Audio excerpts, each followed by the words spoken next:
اختر حسین رائے پوری مجنو گورکھپوری، جن کی کتاب ادب اور زندگی کے حوالے سے بعد میں کتاب بھی آئی، تو ہم یہ جاننا چاہیں گے کہ بعد میں امتداد زمانہ کے بعد آج جب ہم دیکھتے ہیں تو اختر حسین رائے پوری کو اس طرح سے اسپیس ادب میں نہیں دیا گیا، جبکہ میں سمجھتا ہوں کہ یہ جو سیڈنگ تھی، یہ جو بیج ڈالنے کا کام تھا، ترقی پسند تحریک کے لیے جو بیج ڈالا وہ اختر حسین رائے پوری نے ڈالا تھا۔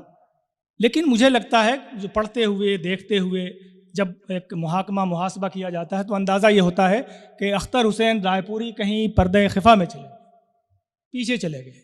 اس کی کوئی وجہ ہے یا بعد کے لکھنے والوں میں اتنی زیادہ چمک تھی کہ جن لوگوں نے پہلا پتھر رکھا تھا وہ ایسے ہی پیچھے چلے گئے؟ آپ کی نظر میں کیا ہے؟ تمہیدی میں چاہتا ہوں روشنی تھوڑی سی آپ ڈال دیں، پھر گفتگو آگے۔ شکریہ مظہری صاحب، آپ کا سوال بہت اہم ہے۔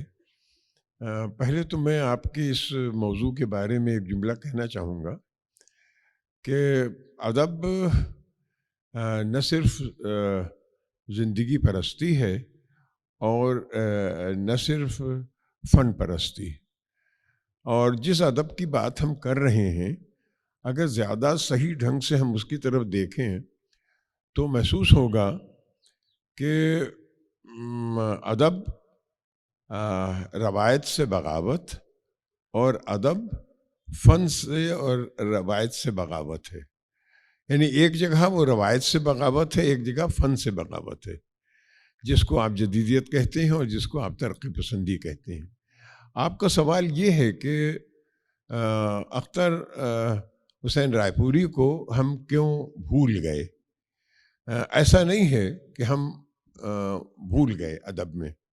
ادب میں کوئی بھی اہم نشان جو آتا ہے وہ کبھی بھی معدوم نہیں ہوتا، وہ ہمیشہ نمایاں رہتا ہے۔ یہ ضرور ہے کہ ہم اس نشان پر رکے نہیں رہتے، ہم اس سے آگے بڑھتے جاتے ہیں، اور آگے بڑھنا ہی ہماری ترقی پسندی کی علامت ہے۔ ہم فکری طور پر آگے بڑھتے ہیں، لسانی طور پر آگے بڑھتے ہیں، اپنی کامیابیوں اور اپنی اچیومنٹس میں، اپنے نظریے میں آگے بڑھتے ہیں۔ اگر ہم کسی جگہ رکے رہیں، یعنی اختر حسین رائے پوری نے جو نظریہ دیا، اس نظریے کو اگر ہم لیے بیٹھے رہتے تو آج شاید ہم ترقی پسندی کو بھی فراموش کر جاتے، اس لیے کہ ترقی پسندی کو صرف اختر حسین رائے پوری کے نظریے سے وابستہ کرنا وہ ابتدائی مرحلہ تھا جہاں مارکسزم کو اختر حسین رائے پوری نے ادب میں انٹروڈیوس کرنے کی کوشش کی تھی۔ اس وقت تک اردو والے اور شاید ہندوستان کے بیشتر لوگ پوری طرح سے مارکسزم کے فلسفے سے واقف نہیں تھے۔ یہ میں عرض کر رہا ہوں آپ کو۔ جس وقت آپ نے بتایا کہ 1932 میں اس مضمون کی اشاعت ہندی میں پہلی بار ہوئی، وہ جو مضمون 1932 میں چھپا اور جو ترقی پسند تحریک 1936 میں آئی اور اس کی پہلی کانفرنس 1936 میں ہوئی، تو ظاہر ہے کہ وہ پہلا قدم تھا جو اختر حسین رائے پوری نے اس وقت اٹھایا تھا، اور جس کے جو ایک بنیادی قدم ہے ترقی پسندی کے لیے، یعنی اس سوچ کو سمجھنے کے لیے، اس فکر کو جاننے کے لیے اختر حسین رائے پوری کا وہ قدم ایک بہت بنیادی قدم ہے، اور ہم اس کو اسی طرح سے نہیں فراموش کر سکتے جس طرح سے آج ہم قلی قطب شاہ کی غزلوں کو فراموش نہیں کر سکتے۔ بنیاد تھی کہ غزلوں کی بنیاد کیسے پڑی، خسرو کی غزلیں ہم نہیں فراموش کر سکتے، حالانکہ ہماری غزل اس سے بہت آگے بڑھ چکی ہے۔ تو میرا عرض کرنا یہی ہے کہ ہم نے اختر حسین رائے پوری کو فراموش نہیں کیا۔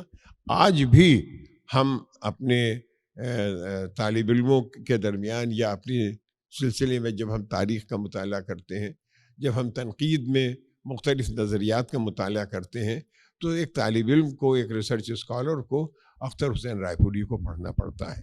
یہ ضرور ہے کہ ہم اس سے بہت آگے بڑھ چکے ہیں تنقید میں، اپنے نظریات میں، اپنی ادب میں، اپنی فکر میں. صادق صاحب، یہ تو شروع کی بات تھی اختر حسین رائے پوری کے حوالے سے. ادب اور زندگی میں مجنو گورکھ پوری نے بھی کہا تھا کہ ادیب کوئی راہب یا جوگی نہیں ہوتا، یا جو کہیں ایکانت میں یا تنہائی میں بیٹھ کر کے ادب تخلیق کرتا ہو. وہ بھی سماج کا ایک ناگزیر حصہ ہوتا ہے، فرد ہوتا ہے. اس لیے اس سے کسی طرح سے علیحدگی مطلب ممکن ہی نہیں ہے. تو یہ اسی طرح کی ملتی جلتی بات ہے. ایک اور ترقی پسند ادیب ہے، انہوں نے یہ بات کہی تھی کہ سب سے حسین، سب سے خوبصورت ادب وہی ہے جو سب سے زیادہ مفید ہو. تو یہ افادی ادب، اس کا نام بھی رکھا گیا. اختر انصاری نے اس نام سے کتاب بھی لکھی تھی، افادی ادب کے نام سے. تو یہ جو فائدے والی بات ہے ادب سے کشید کرنا، اس سے آپ کہاں تک متفق ہیں؟ میں سب سے پہلے محترم شاعر بریلوی صاحب نے اختر حسین رائے پوری کے بارے میں جو کچھ فرمایا، اسی میں کچھ باتیں میں اس کی توسیع کرنا چاہوں گا، انہیں کے خیالات کی. بہت ساری باتیں ایسی تھیں اختر حسین رائے پوری کے ساتھ. جیسے یہ موضوع جو بتایا ہے کہ ادب اور زندگی، فن برائے فن اور فن برائے زندگی، ان دونوں پہ جو ٹکراؤ کی بات ہوتی ہے وہ مباحثے برسا برس پہلے سے چلتے آ رہے ہیں. سنسکرت ادب میں آچاریہ بھاما، آچاریہ ممٹ وغیرہ کے زمانے میں اس قسم کے بہت سارے سوالات اٹھے تھے. بلکہ اس پہ بھی اٹھا تھا کہ ساہتیہ کیا ہے، اور پھر انہوں نے بڑا آچاریہ ممٹ نے بہت واضح الفاظ میں کہا تھا کہ شبدارتھ ہو ساہتیہ. مطلب یہ کہ ادب جو ہے وہ لفظ نہیں ہے، بلکہ لفظوں سے جو مفہوم برآمد ہوتا ہے اس سے ادب بنتا ہے. کیونکہ اگر شبد جو ہے وہ ادب ہوتا تو ادب کی سب سے بڑی کتاب جو ہے وہ ڈکشنری سمجھی جاتی، جبکہ ہم دیکھتے ہیں کہ ایسا نہیں ہے. تو یہاں اس کی بات مجھے آچاریہ ممٹ وغیرہ کی اس لیے یاد آئی کہ اختر حسین رائے پوری بڑے ایک ہمہ جہت شخص تھے، اور کچھ دوسری زبانوں کے ادب سے بھی، ہندوستانی زبانوں کے ادب سے بھی، یورپین ادب تو پڑھا ہی تھا انہوں نے، انگریزی اور انگریزی کے توسط سے جرمن اور فرینچ ادب کو بھی پڑھا تھا انہوں نے. لیکن اپنی جو روٹس تھیں انڈین نیس کی جسے کہتے ہیں، اس سے بھی واقف تھے. سنسکرت بہت اچھی جانتے تھے وہ، اور اتنی اچھی کہ کالیداس کا ابھیگیان شاکنتلم جو ہے وہ انہوں نے ٹرانسلیٹ کیا تھا اردو میں، اور اس حالت میں کیا تھا. فرانس میں یہ کام کیا انہوں نے، اوریجنل ان کے پاس تھی، اور سنسکرت کی کوئی ڈکشنری ان کے پاس نہیں تھی. اس کے باوجود انہوں نے کیا ہے، اور بڑی حیرت ہوتی ہے اس بات پر. میں نے 2-3 بار وہ کتاب پڑھی، اور ایسا لگتا ہے کہ اس سے اچھا اس کے بعد اور 2-3 ترجمے ہوئے، کشن چند زیبا نے کیا، قدسیہ زیدی نے کیا، اور لوگوں نے کیا، مگر ان لوگوں نے زیادہ تر انگریزی سے کیے. ڈائریکٹ جو سنسکرت سے کیا ہوا ترجمہ تھا وہ ترجمہ اختر حسین رائے پوری نے کیا تھا. یہ مطلب یہ کہ کہنا یہ چاہتا ہوں میں کہ وہ ہندوستانی کلاسیک سے اور اس روایت سے پوری طرح سے باخبر تھے. دوسری چیز یہ کہ یہ تو پرانی بات ہو گئی، ان کے ہم عصر شاعروں میں بنگلہ کے ایک شاعر تھے جن کا نام تھا قاضی نذر الاسلام. قاضی نذر الاسلام پہ کا پہلا ترجمہ اردو زبان میں اگر کسی نے کیا ہے ڈائریکٹ بنگالی سے، تو وہ اختر حسین رائے پوری ہیں. اور وہ بڑا عجیب و غریب، اتنا بہترین ترجمہ ہے کہ اس کو بھی جو ہے آپ بار بار پڑھیں گے، اور اس کی لگتا ہے کہ نظر ال کی روح تک اتر کر کے اس کو انہوں نے ساری چیزیں کشید کر لی ہیں اس میں سے. تو اس کا مطلب یہ کہ پرانی روایت اور جدید روایت ان سے واقف تھے. جب انہوں نے 1932 میں یہ مضمون لکھا ساہتیہ اور کرانتی، جو بعد میں اردو میں ادب اور انقلاب کے نام سے شائع ہوا تھا، اس کو نوجوان جو ان کے بعد کی جو نسل تھی ترقی پسندوں کی، جس میں سجاد ظہیر صاحب تھے، ملک راج آنند وغیرہ. تو ملک راج آنند بھی چونکہ اردو میں پہلے افسانے لکھنے سے آغاز کیا تھا انہوں نے اپنے رائٹنگ کا، تو ان لوگوں نے سب نے وہ ان سے استفادہ کیا تھا، ان سے ملے تھے. اور جب انہوں نے لندن میں بیٹھ کر کے اس کا اپنا مینیفیسٹو ترقی پسندی کا لکھا تھا، تو اس میں ان کے مضمون سے کافی استفادہ کیا تھا. اور اس کے بارے میں ایک بہت اچھی رائے